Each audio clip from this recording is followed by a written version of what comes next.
I'm Ashley Davis, Administrative Assistant.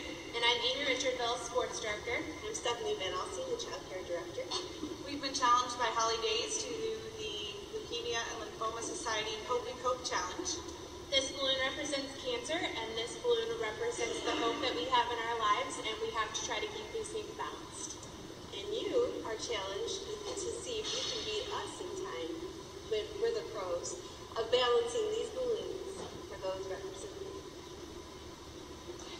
Ready? 2, 3. Stopped.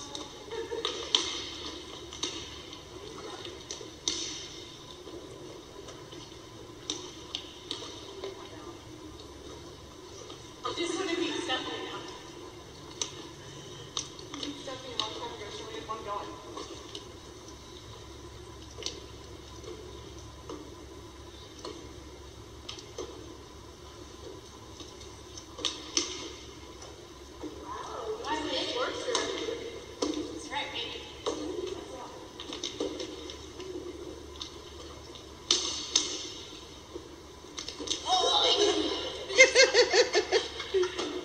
All right, you had 50 seconds. So how much time? 50 seconds! You have to beat that. See the link And you have to below. beat it.